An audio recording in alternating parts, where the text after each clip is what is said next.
So, travel pa natin mga parikoy. Dito magsisimula sa yan, itong kanto na to.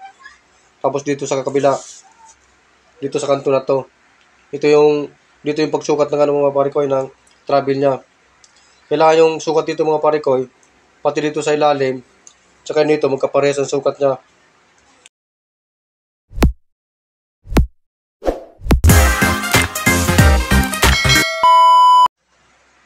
Magandang hapon mga parikoy. So welcome back ulit sa aking channel. So ang topic natin yung mga parikoy, gagawa tayo ng cable tray offset. So bali ito yung mga formula ng mga parikoy. So ito yung degree natin, 22.62 degree. Tapos yung bigat natin, 40 mm or 4 centimeters. Tapos ito naman yung distance multiplier na 2.604. So may given dito tayo mga parikoy na distance offset natin na 150 mm or 15 centimeters.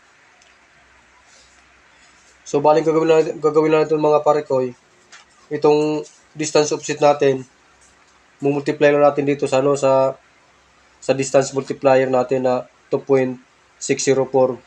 So bali magiging total niyan, ito na yung magiging travel niya.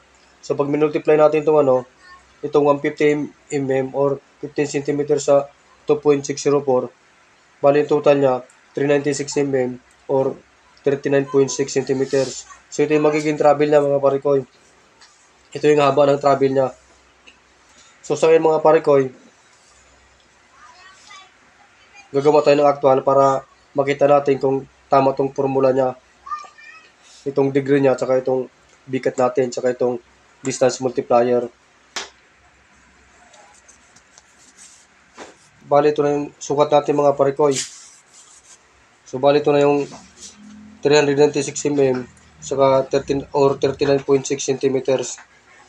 So ito na yung bigat natin, 40 mm or 4 centimeters.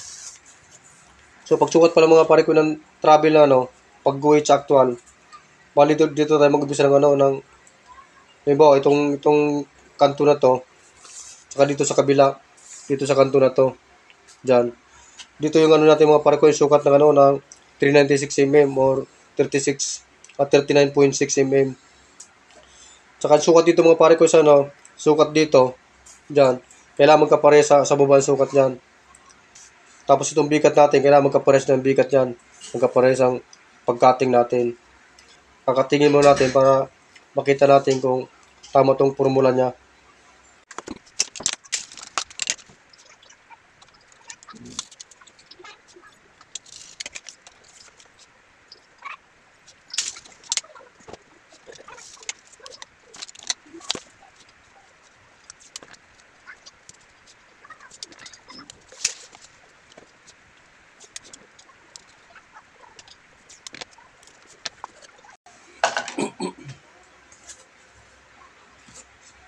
So ito na mga parikoy, nakatingin na natin, sukat natin para kita natin kung sakto siya.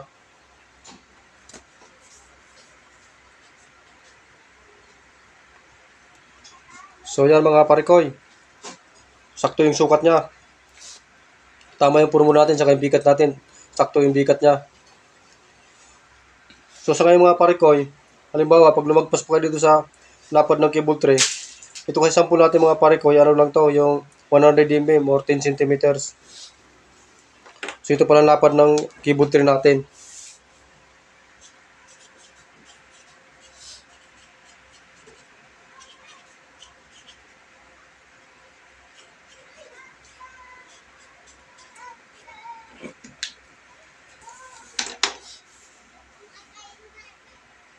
So kung sakaling mga parikoy gagawa kayo ng offset na lumagpas pa sa lapad ng cable tray na to, multiply lang natin sa bigat natin na 4 cm sa lapad nito.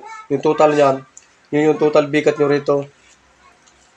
Pag dito naman sa mga parikoy, halimbawa dito sa distance offset natin, pag lumagpas pa tayo sa 150 or 15 cm, multiply lang natin sa distance multiplier natin na 2.604.